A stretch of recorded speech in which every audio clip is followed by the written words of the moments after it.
So this is the suspension software I use, VSUP, I assume that's virtual suspension, but vsup.com. And okay, so right now we're looking at the front suspension. Well, so you input all your parameters in here. Here you can see the roll center. The roll center always changes, and the longer, I think the lower control arms is the rule of thumb, the more stable it's going to be. Then you can see what happens, see the camber change, bump and droop, whoa, whoa. Or then you can also go, roll the car and see what happens. And you get a camber reading up here. And, you can just brake the car. So the rear suspension is almost exactly the same as what's on the other car. Slightly different geometry, but adjustable coilover shock spring combo.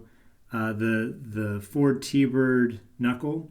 The reason for the T-Bird knuckles for rear uprights, on the other car originally, it was because I saw that's what guys who were doing independent rear suspension and Cobras were using, and I wanted parts that were easy to get, and Ford was still making them. You could get them from Ford, you could get them at most parts places. So I got them on that car, and then on this car, not only did I want those same advantages, but I wanted to have the same parts for both cars so I could have one set of spares that would work on both. Unfortunately, by the time I built this one, these now had to get used ones, which is kind of a bummer. And I've swapped left and right sides so that the brake caliper is on the inside rather than the outside. So it's got trailing arms, upper and lower control arms. This is a sway bar off of I think an NB Miata, a rear sway bar. And it came with 3 holes, and I added a 4th on each side for adjustability. The brakes are 10.5-inch discs off a SVT Cobra Mustang about 1999, 2000, which used the same rear knuckles as the T-Bird, so all that goes on real easily. So I'm using a lot of the same suspension components on this car that I used on the other car, and this is a Mustang 2 front spindle, which I found hot rod guys use these, and because hot rod guys use these, there's a lot of different aftermarket versions of them. You can get a stock ride height, a 1-inch drop, a 2-inch drop, a rear steer setup, a front steer setup. So these ones are 2-inch dropped, and instead of the 9-inch brake that the Mustang 2 had, it's got an 11-inch brake. It's a floating caliper, single piston. It's not a racing brake, but these brakes were designed for a car much heavier than this. So it works great. Willwood makes a package of all these components. Brake spindle with the 2-inch drop, brake disc that's really nice, and I might step up to one day, but it's also really expensive. It's like $600 a corner, and maybe I don't even think that's for everything. Whereas this is a kit that's everything for $200 for both sides together. So originally, I had planned when I was doing the chassis, I was going to do multiple holes, multiple attaching points for the suspension so that I could try different roll centers because I wanted to play with some things. But I found out you could get these ball joints, both the upper and lower ball joints, in different lengths. And because of that, you're able to change the roll center that way. That by moving this up instead of moving this down, you change the angle of the control arm and the roll center. You can do that both on the top and bottom. So that's a really cool thing that you can play with. You'll notice the sway bar. I wanted an adjustable sway bar, but this is a Mustang 2 sway bar that I got, and it's 170 pounds, and I was looking for about 150 pounds per inch. So I've got these 2 holes here. This first one is set to take off a percentage of, to be inefficient in a certain percentage, so it's only getting 150. And then the second one is just so you could reduce it even more if, for whatever reason, you really needed more front end grip, and you couldn't just the rear bars where I really do my tuning normally. Okay, so what I did wrong, I had this mental block, and it may be because I've looked at GT40s from long before I understood suspensions. And the GT40, the front suspension, the front pickup point is way up here, and then the rear one's back here, and that means it's at an angle. to the chassis, which means as the wheel's going up and down, it wouldn't just be changing track, it would be changing wheelbase. And now if you do the math, it's minuscule. But just looking at it, I thought, what's that gonna, what weird handling characters, like I don't want to deal with this problem. And I don't know what I was thinking. It's actually much more the way you ought to make a suspension than the way I did it. Because you want the front arm to be, or at least one of the arms, whether it's the front or rear, to be taking the side-to-side load, and so it's got a straight load path, and then you want the other arm, in this case, it's going back for the braking path, so you want that to be as straight a line to the chassis in that direction as possible. And that's all that was going on, and I should have done that. I've done the engineering faux pas here of having rod ends and bending, which just means the load paths, they should be straight on the direction of the rod end, and they're not. It's going around a corner, so the rod end's got a side load on it. I don't know if that's the correct way to say it. And all that means is my suspension has to be a little beefier to take the loads. If I'd done it properly, I could use lighter materials and it would be lighter, which is always better. But since I'm going to overbuild the suspension anyways, it's fine. This is fine. You see a lot of kit cars with stuff like this. I've had a number of race cars that had this. It's technically, just not the best way of doing it, but it does work.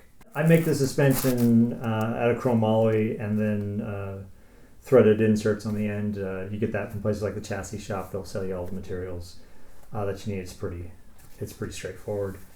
You got a tube. You've got a threaded insert that fits into it. You weld it up, and then you can put a rod end in it.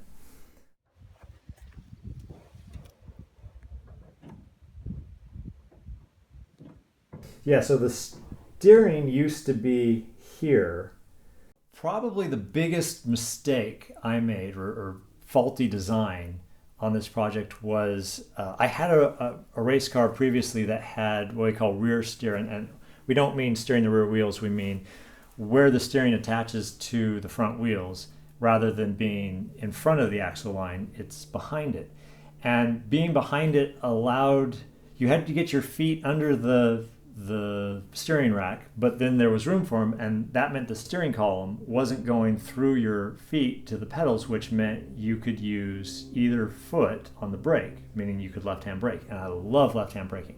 So on this one, a big point was I wanted to be able to left-hand brake. So I came up with a rear steer setup, and in order to not have severe bump steer, where the rack ended up having to be mounted, so it wasn't in the way of anything structural, the linkages and the geometry and the angles, everything became really extreme and really sloppy. Because it was at such an angle that any loads on it could kind of move it this way with a little bit of play rather than being perfectly straight, that little bit of play would affect the angle of the wheel quite a bit. And so you'd go down the road and the wheels would do whatever the heck they felt like, and you'd wander around the road, which is slightly terrifying, especially in a car that's really powerful. So I ended up dropping that and going to front steer, which is how the Mustang 2 is originally set up. And obviously I've got these extensions in because I couldn't get the rack low enough to not have any bump steer without them because of the other things I packaged in there, the coolant lines and the brake cylinders, master cylinders.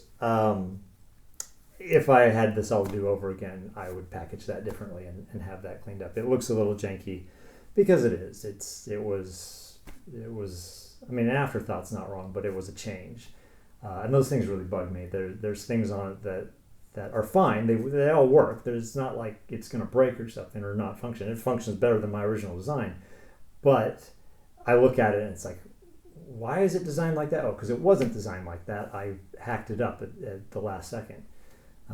Because my design was wrong. Anyway, the wheels are, these are the Trans Am style wheels from VintageWheelsUS.com. And they make center lock wheels. They make all kinds of different wheels, but because my suspension uses the 5-bolt Ford Mustang general pattern, that way my wheels are much more affordable and easier to get. And with these, I had them custom made so that you get the offsets that you want, and the rear I had a little more leeway with, but with the fronts, the offset's pretty extreme, and that was so I could get as much front suspension length in there, so my control arms weren't so short. So that's what was going on there. Then tires, these are what I was running on the other car, and it was a good starting point for this car. These are Hoosier TVs. They sell them for vintage racing. They're slicks with fake grooves cut in them. They're a little hard for this car, especially for autocrossing. But that's also the nice thing is it's been over a year and they haven't dropped off in performance. I'm going to switch to some shorter, softer, slick tires because money grows on trees. So what I haven't been telling you is that up until this point, the car hadn't been running with a front sway bar. I know. But I don't like sway bars. I think they're a flawed solution. I mean, obviously it's a flawed solution that everybody uses and it works. So I should just get over it. Just so you don't think I'm totally insane, I was always planning to put a front sway bar on, but I kind of wanted to find out the range of it. I was planning on having one custom made, and that's not cheap. So I wanted to have a really good idea of what I wanted that front sway bar to be. And then it turned out that was just, in this country anyways, not going to happen. At least I didn't find a place. I found a place in Australia, but I didn't find a place here. So I ended up getting a Mustang 2 one because I could get it in different lengths, and it was about 150 pounds per inch. I was running a thin rear sway bar with multiple attachment points to use as a tuning aid so that I could control the stiffness at one end to change the balance of the car. But for this next event, not only did I go up from 450 pounds per inch springs to 500 pounds per inch, but I also added a front sway bar. And wouldn't you know it, the car understeered like crazy. This is me plowing through a bunch of the cones at the start of the club video for that event. So I spent the morning plowing around corners, and you couldn't get on the power coming out of a corner. It was just understeered. You couldn't keep turning the car, and I wasn't particularly fast, and it wasn't particularly fun. Then in between the morning and afternoon sessions, I adjusted the rear sway bar. I took it up to a setting, I think it's about 320 pounds per inch, and drove it again, and it was a lot better, but it still understeered more than it oversteered. But this was good. This was good data. This was good information to have. I didn't know how stiff I could go on the front, and I found that point that was too stiff, and now I could start dialing it back.